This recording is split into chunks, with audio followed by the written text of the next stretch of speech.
Bonjour. Vaïdaber Hashem el Moshe, Parashat Shlach. Écoutez bien, Rabbi Yosef. Je vais faire quelques ridushim. Vaïdaber Hashem el Moshe les morts. Shlach lecha anashim veyaturu et eretz Kenaan. Asher ani noten livnei Israël. Shlach lecha, Rashi dit. Shlach lecha.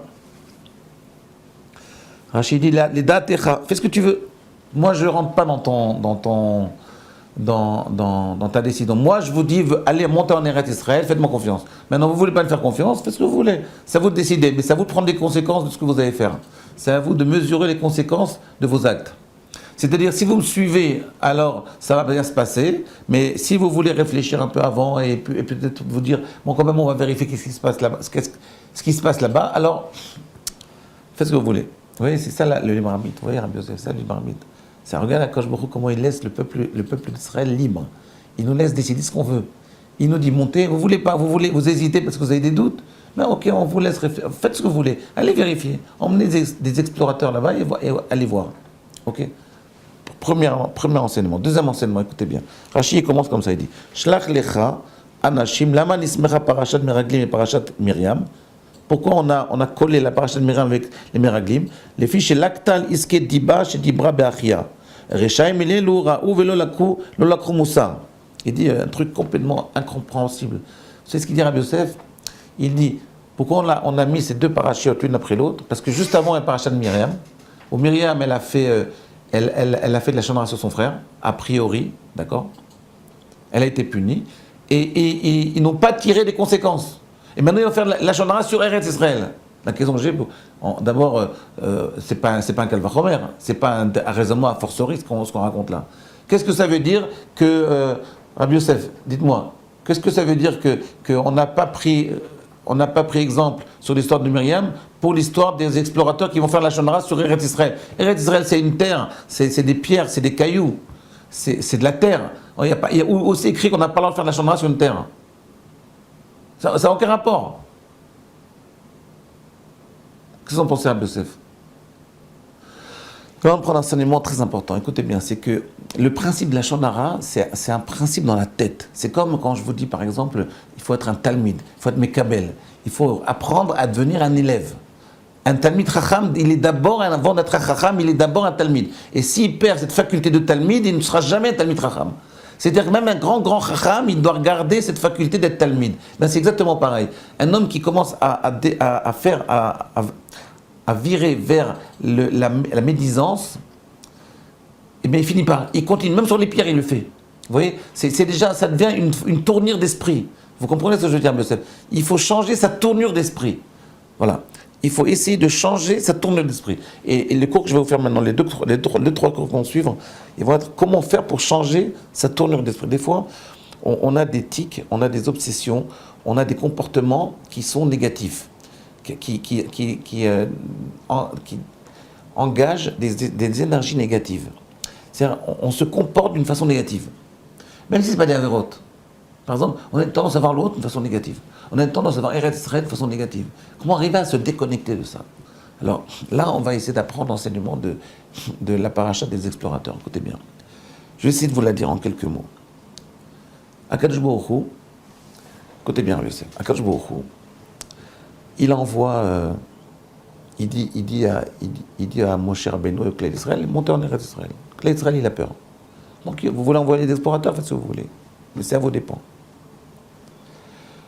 Donc ils vont partir. Moshe va prendre 12 chefs de tribu, il va prendre les plus forts, les plus puissants du peuple, et il va les envoyer. Ils reviennent.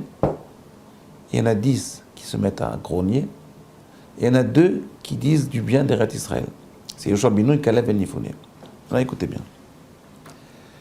Quelle est l'origine de cette vision négative que les 10 explorateurs ont eue sur Eretz Israël? Alors là-dessus, il y a une Mara dans Sanhedrin, page Tzadik Dalet, je m'excuse, page 94, qui dit comme ça. On en a parlé il y a quelques années. Elle dit que cette faute des explorateurs, elle a provoqué les 2 destructions des temples de Jérusalem. 2 temples ont eu lieu à Tisha B'Av. Et le jour où ils ont pleuré quand ils sont revenus les explorateurs, c'était également Tisha B'Av.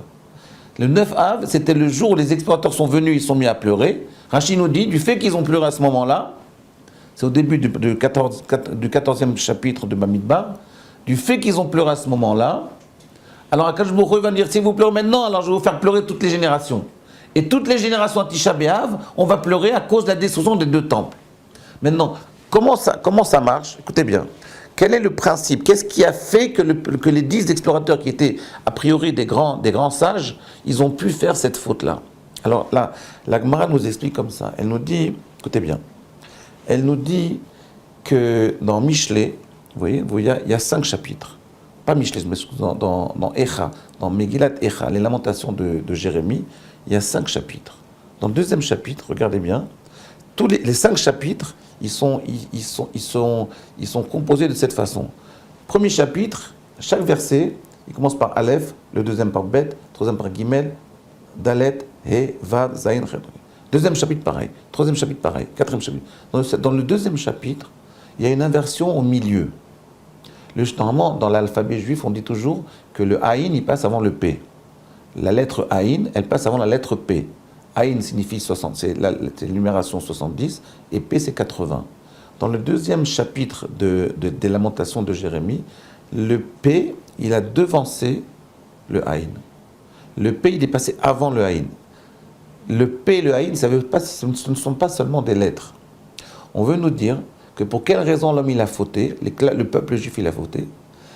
C'est une petite allusion, comme ça la Gemara a dit dans Sanhedrin, page 94, elle nous dit que pourquoi le peuple juif a fauté avec la faute des explorateurs, parce qu'ils ont fait devancer le P du Aïn.